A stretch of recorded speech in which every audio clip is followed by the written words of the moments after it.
Un soir, je me suis couchée. Et je ne sais plus comment, pourquoi, où et quand, mais la lune me souriait de tout son croissant. J'ai discuté avec elle un moment. Je lui ai conté mes rêves.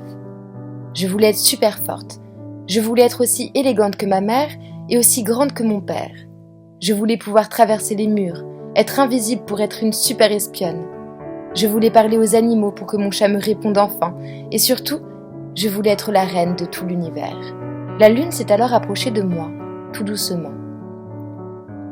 Son sourire était de plus en plus immense et révélait la blancheur étincelante de sa peau craquelée. Arrivée à la fenêtre, elle me chanta quelques chansons douces, jusqu'à ce que le marchand de sable vienne me bercer à son tour. Cette nuit-là, mes rêves furent magiques. Je pouvais être tout ce que je voulais, un véritable caméléon. Quand je me suis réveillée, j'étais devenue la reine de l'univers, pour de vrai. Les gens m'admiraient, je brillais, comme la lune souriante. Elle m'avait donné un bout de son pouvoir magique. Je me souviens encore de cette vie si douce, où chaque nuit, la lune me jetait son plus beau sourire. Les tempêtes pouvaient passer, les tornades pouvaient tout ravager. Mon cœur souriait toujours à l'image du satellite étincelant.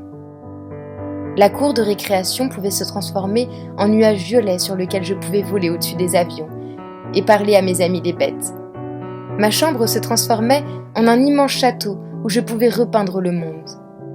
Je me souviens encore de cette vie si douce, où il ne fallait rien, non rien que ces petites choses qui ne coûtent rien pour faire palpiter mon cœur. Cette vie où tout était possible, où j'étais capable de tout, même de vaincre le dragon, bouillon de tomate.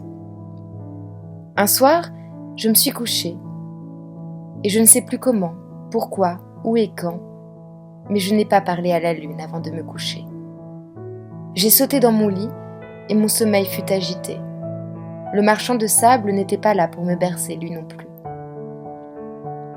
Quand je me suis réveillée, ma chambre était rangée. Il y avait des livres bien triés dans les étagères, une plante qui décorait ma cheminée. Seul souvenir de mon empire enfui dans les méandres du temps, un dessin pour la fête des mères. Ma mère y avait les traits disgracieux. Le feutre avait fui sur l'aquarelle et les couleurs étaient trop vives. En fait, ils n'étaient pas si bien que ça, mes dessins. Dans cette chambre, j'étais seule. La lune m'avait punie. Elle m'avait repris mes super pouvoirs. C'est alors que la peur est entrée dans ma chambre comme une nouvelle amie. Une amie sangsue, une amie sorcière. Elle s'est accrochée à moi, tel un boa face à sa proie. La peur m'a d'abord empêchée de voler sur ce nuage violet, car il est bien trop haut pour que je puisse l'atteindre sans me casser une jambe. La peur m'a ensuite privée de m'exprimer devant mes camarades, car leurs yeux globuleux semblaient pouvoir me déchiqueter. Peut-être que la seule chose dont je n'avais pas peur, c'était ce dragon bouillon de tomate qui paraissait ridiculement petit maintenant que j'avais grandi. Mais la peur était là. Elle grandissait et me souriait. Ses grandes dents sanguinaires semblaient pouvoir m'anéantir en quelques secondes. Et moi, je me cachais sous ma couette et j'essayais de respirer profondément, comme m'a appris Tante Moon pour me détendre. J'ai grandi et la peur ne m'a pas quittée. À chaque fois, je peux compter sur elle pour être près de moi. Lors de mes examens, puis de mes entretiens. Lorsque j'ai vu ce beau jeune homme entrer dans le bar aussi. Souvent, j'ai même peur d'être moi-même, de porter ce haut sexy qui attire bien trop de regards, de rire à tout va comme j'aimais tant le faire, de dire à cette fille que je ne veux pas venir, de dire à cet homme qui ne me respecte pas de s'en aller. Au fur et à mesure, la peur m'a privée de mes rêves, et je n'ai plus jamais volé, plus jamais parlé aux animaux, plus jamais été reine. Et pourtant, je le faisais si bien avant. Parfois, quand j'ai peur, je repense à cette époque où j'avais encore mes super pouvoirs. Chaque nuit, avant de me coucher, j'implore la lune de me les rendre. Mais celle-ci semble si lointaine. Je lui crie de me faire voler à nouveau, de me faire devenir agent secret, pompier ou astronaute. Mais elle ne me répond pas. Tant pis, je recommencerai demain. Un soir, je me suis couchée, et je ne sais plus comment, pourquoi, où et quand, mais la lune m'a répondu.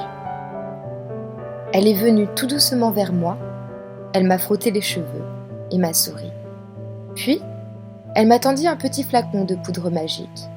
Avant même que j'aie eu le temps de la remercier, elle était déjà retournée à sa place. Au loin, un magnifique croissant souriait de nouveau. J'ai grandi. La peur est toujours là. Parfois, elle m'embête un peu, beaucoup. Et quand elle m'embête trop, je lui jette un peu de cette poudre magique, et elle s'éloigne. Quant à moi, me voilà redevenue une enfant le temps d'un instant. De nouveau, je n'ai plus peur. De nouveau, je ris aux éclats. Je joue à cache-cache dans les nuages. Je deviens explorateur, présidente de la République, et même danseuse étoile. Je suis une adulte. La peur est toujours là. Mais parfois, l'enfant d'antan me prend la main et me rassure. Il me dit que tout est possible et me fait voler au-dessus des avions.